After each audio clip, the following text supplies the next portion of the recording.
Hello friends, आज की हमारी वीडियो पॉलिटी मास्टर सीरीज की दूसरी वीडियो होने वाली है, जिसमें हम संविधान के महत्वपूर्ण भाग, अनुसूचियां और मौलिक अधिकार के बारे में पढ़ेंगे। जिसने भी दोस्तों अभी तक हमारी संविधान की पहली वीडियो नहीं देखी है, वे जाएं और उसे ज़रूर देखें। उसमें हमने वे सभी क्वेश्चन के बारे में पढ़ा है जो बार बार एग्जामिनर पूछता है। दोस्तों 100% छपने वाले एक अलग अंदाज में किसी भी एग्ज़ाम से पहले इस वीडियो को अवश्य देखें।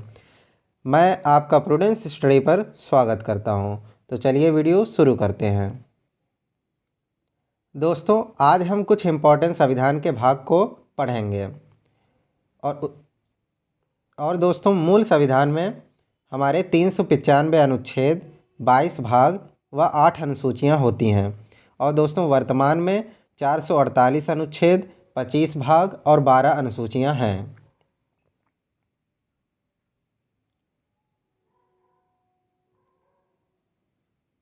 इधर दोस्तों एक साइड हमारे भाग और दूसरी तरफ वो किस अनुच्छेद में हैं ये दिया है। भाग 1 संघ एवं उसका राज्य क्षेत्र, जो अनुच्छेद 1 से 4 में रखा गया है। भाग 2 नागरिकता, जो अनुच्छेद 5 से 11 में रखा गया है। भाग 3 मौलिक अधिकार, दोस्तों मौलिक अधिकार अमेरिका के संविधान से लिया गया है और ये अनुच्छेद 12 से 35 के बीच में रखा गया है। भाग 4 नीति निर्देशक तत्व, ये बहुत इम्पॉर्टेंट है एग्ज़ाम के लिए, जो आयरलैंड के संविधान से लिया गया है। ये एग्जामिनर बार बार पूछता है, जो हमारे अनुच्छेद 36 से 51 में है।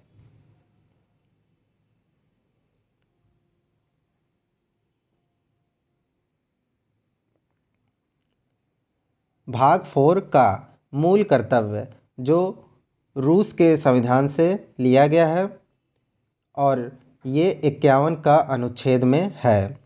और दोस्तों मूल कर्तव्य हमारे मूल संविधान में एक भी नहीं थे और 10 मौलिक कर्तव्य को 42वें संशोधन के माध्यम से 51 का अनुच्छेद में जोड़ा गया है।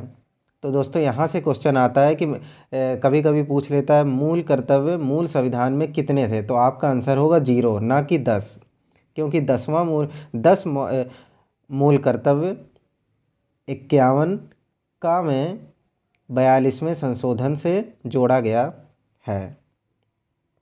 भाग 9 पंचायत संबंधी प्रावधान से संबंधित है और भाग 9 का जो नगर पालिका से संबंधित प्रावधान है।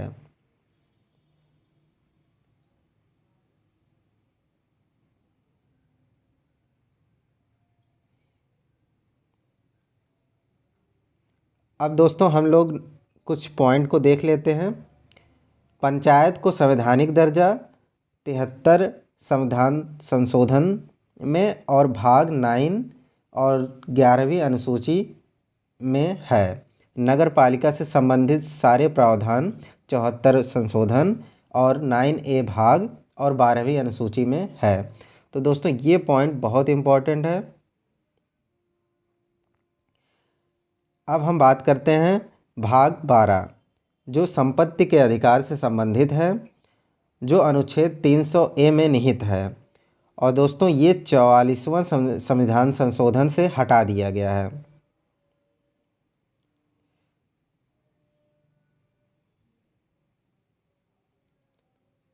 अब हम बात करते हैं भाग 15 की, जो निर्वाचन से संबंधित है और ये अनुच्छेद 324 से 329 में है। भाग 16 SC ST OBC के संबंध में है, जो अनुच्छेद 46 में है। भाग 17 हमारी राजभाषा के बारे में है, जो 343 से 351 अनुच्छेद में है। भाग 20 संविधान संशोधन, इसमें हमारे संविधान संशोधन की जो होते हैं वे सभी भाग 20 के अंतर्गत 368 अनुच्छेद में आते हैं। तो दोस्तों ये सभी मोस्ट इम्पॉर्टेंट भाग थे जो अभी हमने डिस्कस किए। दोस्तों इतने भाग आप पढ़ के जाइए, आपके आंसर हो जाएंगे।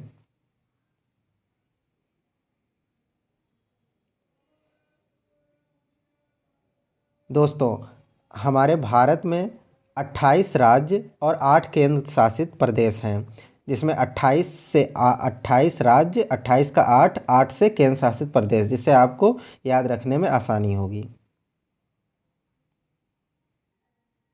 अब हम सभी मौलिक अधिकार को एक एक करके पढ़ेंगे। पहला, समानता का अधिकार, अनुच्छेद 14 से 18। सेकेंड इज स्वतंत्रता का अधिकार, अनुच्छेद 19 से 22। थर्ड इज शोषण के विरुद्ध अधिकार, 23 से 24। फोर्थ इज धार्मिक स्वतंत्रता का अधिकार, 25 से 18।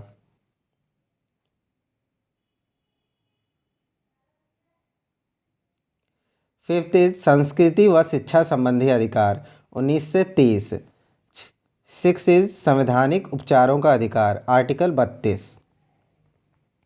दोस्तों, डॉक्टर भीमराव अंबेडकर ने संविधान की आत्मा किसे कहा?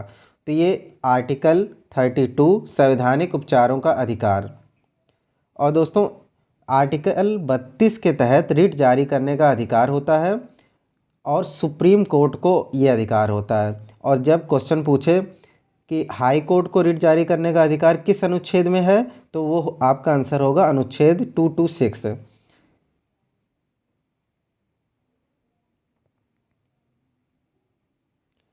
अब हम समानता के अधिकार के एक एक अनुच्छेद को हम पूरा डिटेल में पढ़ेंगे।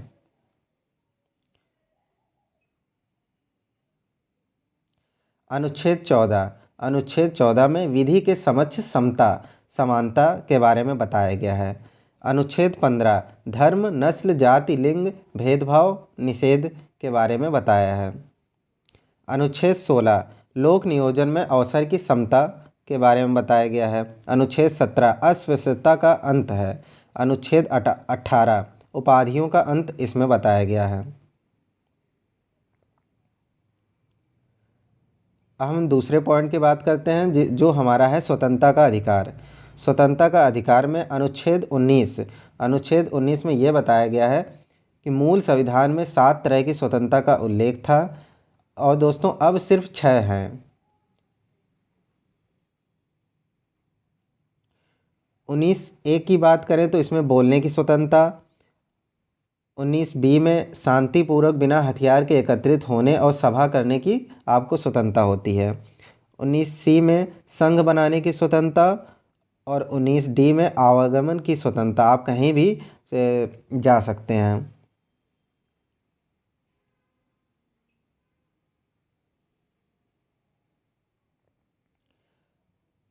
19E में देश के किसी भी क्षेत्र में निवास करने और वहाँ पर बसने की स्वतंत्रता आपको होती है।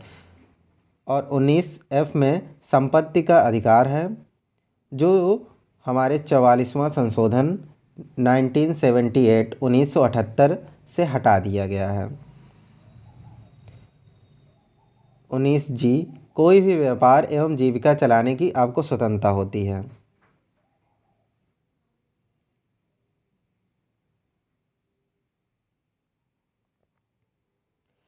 अब हम अनुच्छेद 20 में अपराधों के लिए दोष सिद्ध के संबंध में संरक्षण है।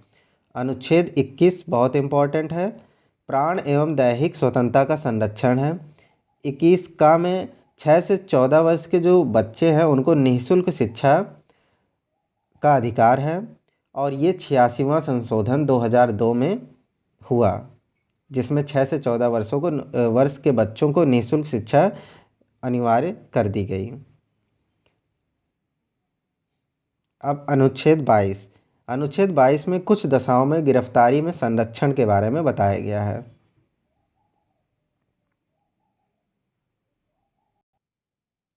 थर्ड मौलिक अधिकार है हमारा शोषण के विरुद्ध अधिकार।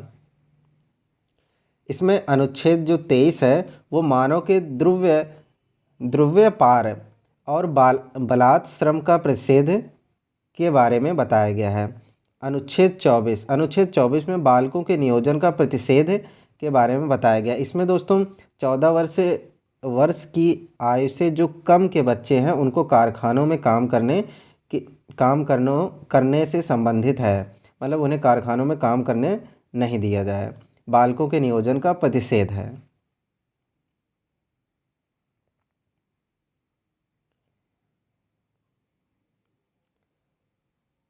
अब हमारा चौथा मौलिक अधिकार है धार्मिक स्वतंत्रता का अधिकार। इसमें अनुच्छेद 25 में किसी भी धर्म को मानने, आचरण और प्रचार करने की स्वतंत्रता है। अनुच्छेद 26 धार्मिक कार्यों के प्रबंध की स्वतंत्रता दी गई है। अनुच्छेद 27 में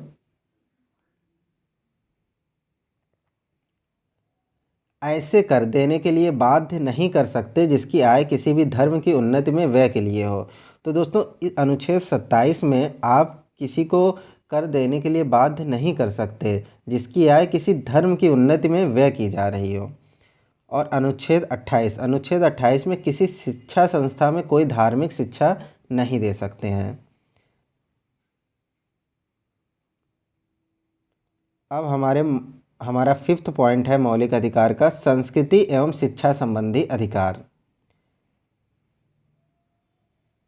इसमें अनुच्छेद 29 अल्पसंख्यक वर्गों के हितों का संरक्षण है और अनुच्छेद 30 में शिक्षा संस्थाओं की स्थापना करने का अल्पसंख्यक वर्गों को अधिकार प्रदान किया गया है।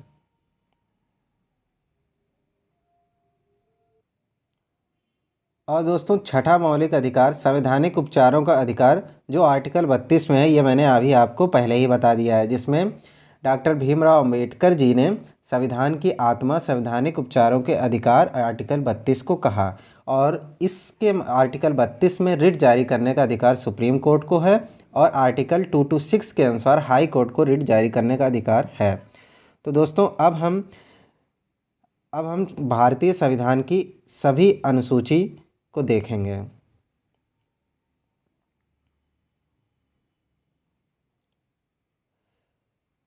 प्रथम अनुसूची जिसमें राज्य और संघ राज्य क्षेत्रों के नाम और अधिकार क्षेत्र के बारे में बताया गया है।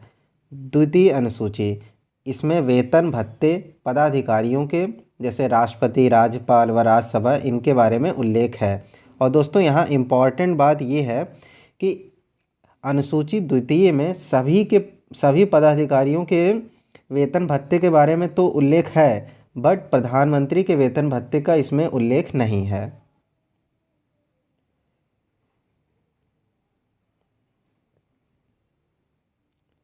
तृतीय अनुसूची है पदाधिकारियों की शपथ के बारे में है।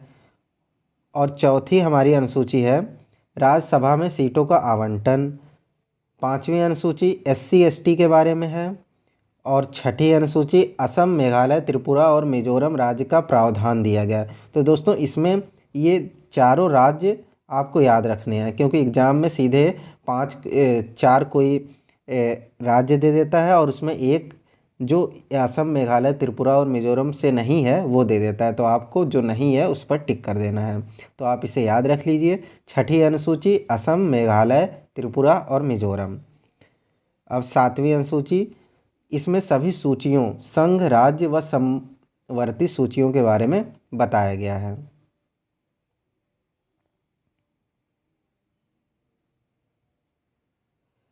आठवीं अनुसूची इसमें हमारी 22 भाषाएं हैं। और दोस्तों मूल रूप से जो संविधान में 14 भाषाएं थी 8वीं अनुसूची में, और अब 22 भाषाएं हो चुकी हैं। 9वीं अनुसूची ये भूमि सुधार से संबंधित है। हमारा प्रथम संशोधन आपको याद होगा 1951 में जोड़ा गया था, जो भूमि सुधार से संबंधित है, इसे अब हटा दिया गया है।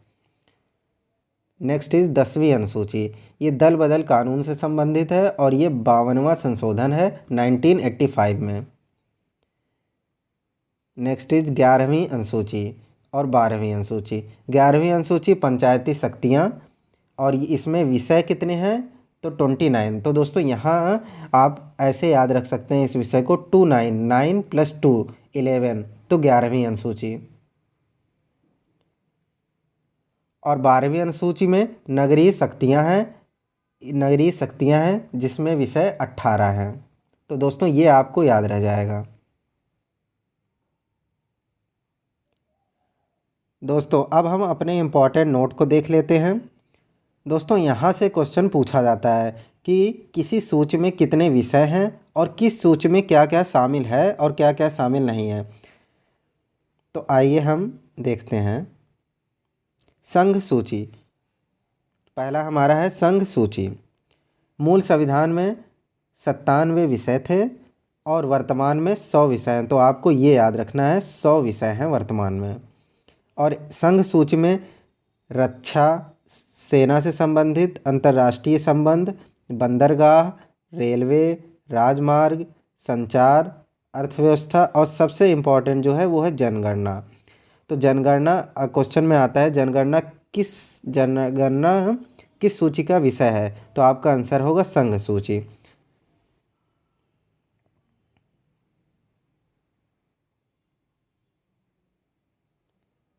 नेक्स्ट इज राज्य सूची। राज्य सूची में मूल संविधान में 66 विषय थे और वर्तमान में 61 विषय हैं, तो आपको 61 विषय याद रखना है। और संघ सूची में 100 विषय थे।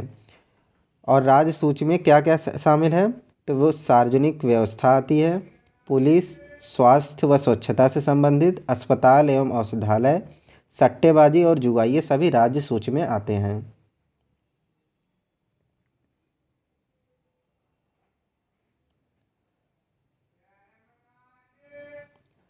थर्ड हम बात करेंगे समवर्ती सूची की। मूल संविधान में 47 विषय और वर्तमान में 52 विषय हैं, तो आपको ये 52 विषय याद रखना है।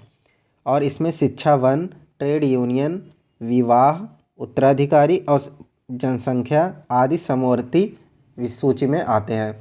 तो दोस्तों हमने पढ़ा संघ सूची में वर्तमान में 100 विषय हैं और इसमें रक्षा, सेना, अंतर्राष्ट्रीय संबंध, बंदरगाह, रेलवे, राजमार्ग, संचार, अर्थव्यवस्था और जनगणना शामिल है। और दूसरा हमने पढ़ा राज्य सूची, जिसमें वर्तमान में 61 विषय हैं और इसमें सार्वजनिक व्यवस्था, पुलिस, अस्पताल, औषधालय और जुआ वगैरह ये सब चीज़ें राज्य सूची में आती हैं। और तीसरा अभी हमने पढ़ा, तीसरे वर्तमान में 52 विषय हैं और इसमें शिक्षा, वन, ट्रेड यूनियन, विवाह, उत्तराधिकारी और जनसंख्या आदि समवर्ती सूची में आते हैं। तो दोस्तों यहाँ जो मोस्ट इम्पॉर्टेंट जो कई बार पूछा जाता है एग्जाम में, वो होता है जनगणना और जनसंख्या के बारे में। तो जनगणना हमारी संघ सूची का विषय है और समवर्ती सूची का जनसंख्या है। संघ सूची जनगणना, समवर्ती सूची जनसंख्या। दोस्तों आज की क्लास बस यहीं तक।